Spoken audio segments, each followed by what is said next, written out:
My name is Tong Lee. I took first place in Fargo Regional with Blue Eyes White Dragon. It's I think it's one of the best decks right now. Going against, it has a pretty good matchup against ABC coming up too as well.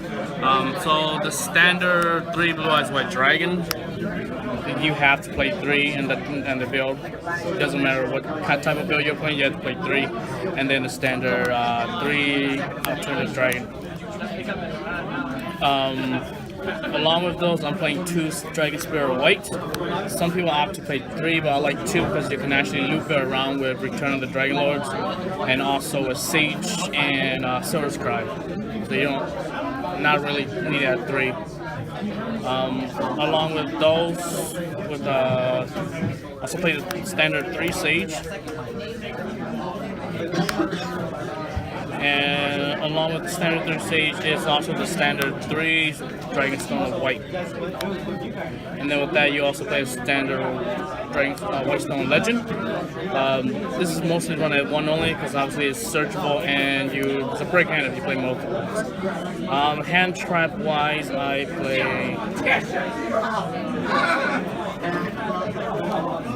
Along with that, I play 1 Master. This has won me several games today. It's a really good card.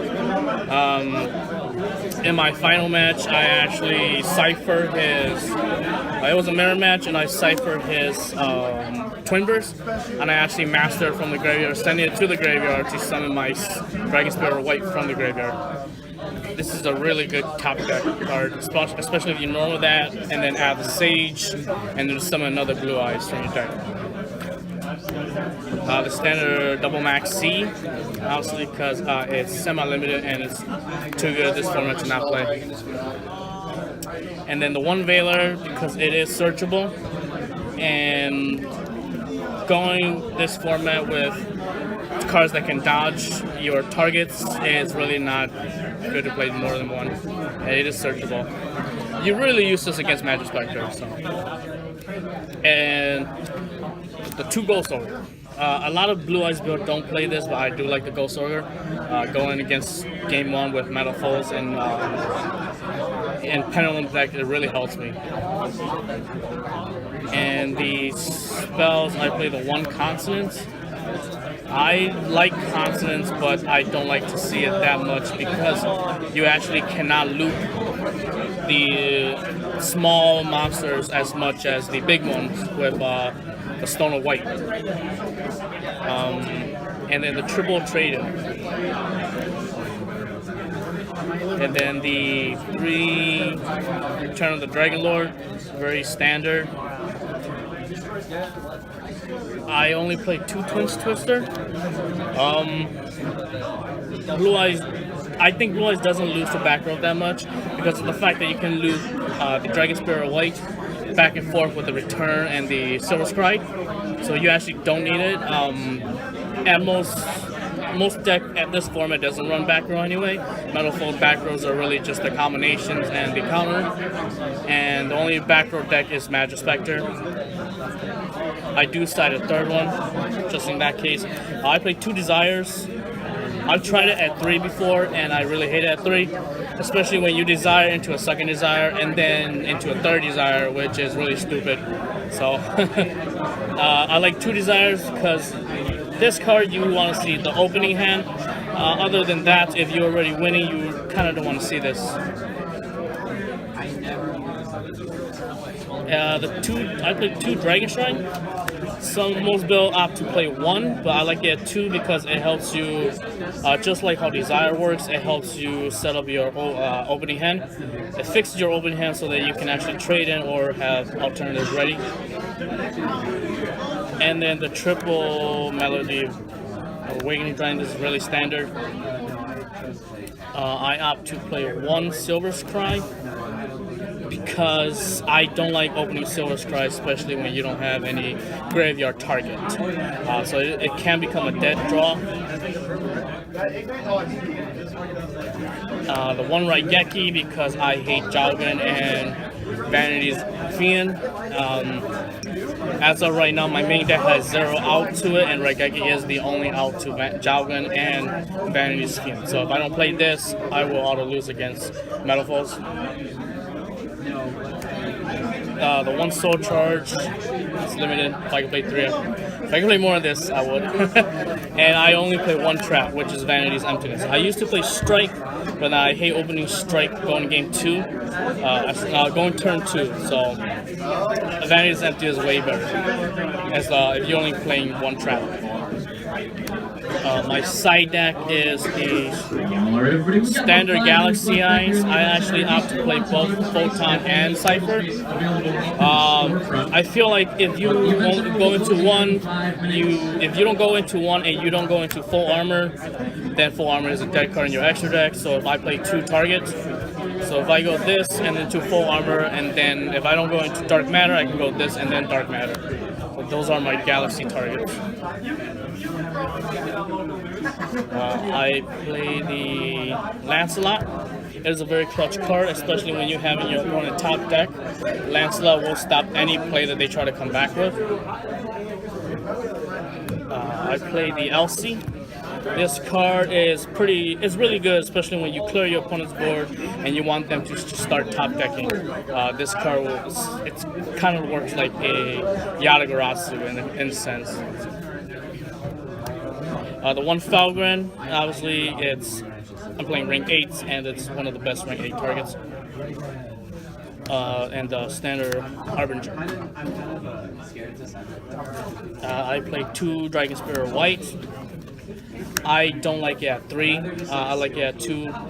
Sometimes I never find myself wanting to go into the 3rd one at all, because you can actually loop this with Master. If it's in the graveyard, you can actually Master something into the graveyard to summon this back. I play for targets for the Spirit, one Azurize. I don't like it at 2. Standard. A lot of builds play this at 2, but I don't like it. Because I think if you go into Azurize, it's a really mediocre play to go with Spirit. And then the standard target of Michael and Black Rose. I play Crystal Wing. If you have a Soul Charge turn 1, this card is just broken. If you make this and Spirit and multiple Spirits, it's really hard for them to come back. And then the one card that I do tech in is Nirvana. You can actually go into this. It is a generic rank 10. It only requires 1 tuner and 1 non-tuner synchro monster, which your target for non-tuner synchro are your Azurize and your Blue Eyed Spirit. You can go into this, and then if they don't out it, you can tag out into Azurize, and next turn drop a level 1 tuner and go into Nirvana. Its effect is that if it destroys a monster by battle, it will halve your opponent's life points. It is a really good card to OTK with.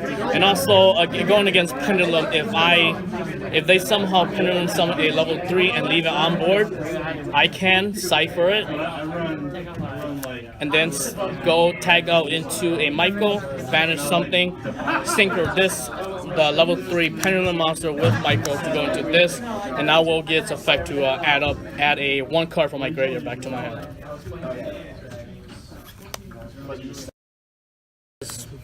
Mostly for BA. The standard BA side. I expected to go against a lot of BA, but I actually did not go against BA today. I played 1 BA Light Swarm, but I never used this. And also, this is it's an okay card for mirror matches. Not that great for mirror matches. I'd rather side rough panel for mirror matches, but the extra deck is very tight. This format, there is no dominant deck, so there's a lot of depth running around. Topping side deck is really hard for this format. And then the Gamma Seals. This card is really good in Blue Eyes. You can actually trade in this too, and also out Spirits, out Herald, and Minerva, and a lot of cards that you cannot target or just pain to deal with when they get destroyed. Along with that, I do side a second effect villain. I used to side 2 more, but I did opt to just cut it down to 1. It is searchable, so I don't think you need to run it at 3 or side 2 more. And the standard Fable Cat Sith, so far Raigeki and this are my only out to Vanities and Joggin, so you actually do need to side this. It is searchable by Sage as well. And Typhoons going against Metaphors and Pendulum. It is actually a really good side card if you're going against Pendulum and Metaphors. They most of the time they do opt to go first, and if you side these in, you can stop their scouts and scales. And also it also outs anti-spells if I do not draw a Twin Twister, along with Lightning Imprisoning Mirrors. I do side in 2 Wing Blasts against mostly mirror matches and decks that, especially when my opponent realized that me going second is too powerful for my deck, because I do have my deck is built to go second, and so they opt me to go first, and that's when I side these in.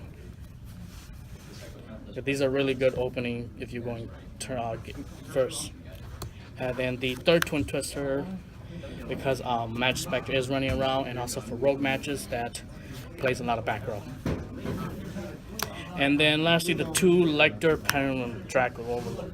This card is a skill drain for Magic Spectre. If you have this on board, Magic Spectre will not be able to search any of their cards. It will negate all the Magic Spectre, including Current. And Magic Spectre plays very little back row removal.